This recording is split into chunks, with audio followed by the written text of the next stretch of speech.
حضرت بلال حبشی رضی اللہ عنہ سے ایک دفعہ کسی نے پوچھا کہ آپ نے پہلی دفعہ حضور اکرم صلی اللہ علیہ وسلم کو کہاں اور کیسے دیکھا؟ حضرت بلال رضی اللہ عنہ فرماتے ہیں کہ میں مکے کے لوگوں کو بہت ہی کم جانتا تھا، کیونکہ غلام تھا اور عرب میں غلاموں سے انسانیت سوز سلوک عام تھا۔ ان کی اطاعت سے بڑھ کے ان سے کام لیا جاتا تھا، تو مجھے کبھی اتنا وقت ہی نہیں ملتا تھا کہ باہر نکل کے لوگوں سے ملوں۔ لہٰذا مجھے حضور اکرم صلی اللہ علیہ وسلم یا اسلام یا اس طرح کی کسی چیز کا قطعی علم نہ تھا۔ ایک دفعہ کیا ہوا، مجھے سخت بخار نے آ لیا۔ سخت جاڑے کا موسم تھا اور انتہائی ٹھنڈ اور بخار نے مجھے کمزور کر کے رکھ دیا۔ لہٰذا میں نے لحاف اوڑھا اور لیٹ گیا۔ ادھر میرا مالک یہ دیکھ کہ میں جو پیس رہا ہوں یا نہیں، وہ مجھے لحاف اوڑھ کے لیٹا دیکھ کے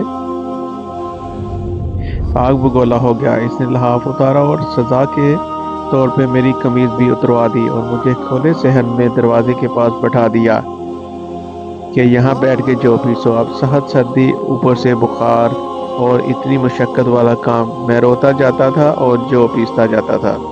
کچھ ہی دیر میں دروازے پہ دستک ہوئی۔ میں نے اندر آنے کی اجازت دی تو ایک نہایت متین اور پر نور چہرے والا شخص اندر داخل ہوا اور پوچھا کہ جوان کیوں روتے ہو؟ جواب میں نے کہا کہ جاؤ اپنا کام کرو، تمہیں اس سے کیا، میں جس وجہ سے بھی رہوں۔ یہاں پوچھنے والے بہت ہیں لیکن بدعویٰ کوئی نہیں کرتا۔ حضور اکرم صلی اللہ علیہ وسلم یہ جملے سن کے چل پڑے۔ جب چل پڑے تو بلال رضی اللہ عنہ نے کہا کہ بس میں نہ کہتا تھا کہ پوچھتے سب ہیں، مداوع کوئی نہیں کرتا۔ حضور اکرم صلی اللہ علیہ وسلم یہ سن کر بھی چلتے رہے۔ بلال رضی اللہ عنہ کہتے ہیں کہ دل میں جو ہلکی سی امید جاگی تھی کہ یہ شخص کوئی مدد کرے گا، وہ بھی چلی گئی، لیکن بلال رضی اللہ عنہ کو کیا معلوم جس شخص سے اب اس کا واسطہ پڑا ہے وہ رحمت للعالمین ہے۔ بلال رضی اللہ عنہ کہتے ہیں کہ کچھ ہی دیر میں وہ شخص واپس آ گیا اور اس کے ایک ہاتھ میں گرم دودھ کا پیالہ اور دوسرے میں کھجوریں تھی۔ اس نے کہا وہ کھجوریں اور دودھ مجھے دیا اور کہا کھاؤ پیو اور جا کے سو جاؤ۔ میں نے کہا تو یہ جو کون پیسے گا؟ نہ پیسے تو مالک صبح مارے گا۔ اس نے کہا تم سو جاؤ، یہ پسے ہوئے مجھ سے لے لینا۔ بلال رضی اللہ عنہ سو گئے اور حضور اکرم صلی اللہ علیہ وسلم نے ساری رات ایک اجنبی حبشی غلام کے لیے چکی پیسی۔ صبح بلال رضی اللہ عنہ کو ایسے پسے ہوئے جو دیے اور چلے گئے۔ دوسری رات پھر ایسا ہی ہوا، دودھ اور دوا بلال رضی اللہ عنہ کو دی اور ساری رات چکی پیسی۔ ایسا 3 دن مسلسل کرتے رہے جب تک بلال رضی اللہ عنہ ٹھیک نہ ہو گئے۔ یہ تھا وہ تعارف جس کے بدن سے ایک لافانی عشق نے جنم لیا کہ آج بھی بلال رضی اللہ عنہ کو صحابہ رسول، بعد میں عاشق رسول پہلے کہا جاتا ہے۔ حضور اکرم صلی اللہ علیہ وسلم کے وصال کے بعد سیدنا بلال رضی اللہ عنہ مدینہ کی گلیوں میں یہ کہتے پھرتے تھے کہ لوگوں تم نے کہیں رسول اللہ علیہ وسلم کو دیکھا ہے تو مجھے بھی دکھا دو۔ پھر کہنے لگے کہ اب مدینے میں میرا رہنا دشوار ہے اور شام کے شہر حلب میں چلے گئے۔ تقریباً 6 ماہ بعد آپ صلی اللہ علیہ وسلم کی خواب میں زیارت نصیب ہوئی تو آپ صلی اللہ علیہ وسلم فرما رہے تھے کہ اے بلال، یہ کیا بے وفائی ہے، تو نے ہمیں ملنا چھوڑ دیا، کیا ہماری ملاقاتوں کا وقت نہیں آیا؟ وہ آپ سے بیدار ہوتے ہی اونٹنی پر سوار ہو کر لبیک یا سیدی یا رسول اللہ کہتے ہوئے مدینہ منورہ کی طرف روانہ ہو گئے۔ جب مدینہ منورہ میں داخل ہوئے تو سب سے پہلے مسجد نبوی پہنچ کر حضرت بلال رضی اللہ عنہ کی نگاہوں نے عالمی وار پتگی میں آپ صلی اللہ علیہ وسلم کو ڈھونڈنا شروع کیا۔ کبھی مسجد میں تلاش کرتے اور کبھی حجروں میں۔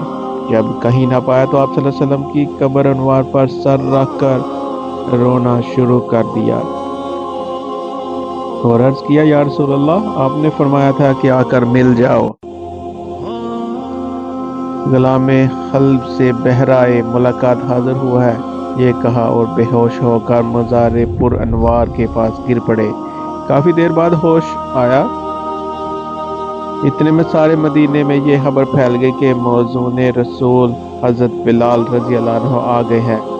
مدینہ طیبہ کے بوڑھے جوان مرد عورتیں اور بچے اکٹھے ہو کر عرض کرنے لگے کہ بلال ایک دفعہ وہ اذان سنا دو جو محبوب صلی اللہ علیہ وسلم کے زمانے میں سناتے تھے۔ آپ رضی اللہ عنہ نے فرمایا کہ میں معذرت ہوا ہوں، کیونکہ میں جب اذان پڑھتا تھا تو شہاد اللہ محمد الرسول اللہ کہتے وقت آپ صلی اللہ علیہ وسلم کے زیارت سے مشرف ہوتا اور آپ صلی اللہ علیہ وسلم کے دیدار سے اپنی آنکھوں کو ٹھنڈک پہنچاتا تھا۔ اب یہ الفاظ ادا کرتے ہوئے جسے دیکھوں گا۔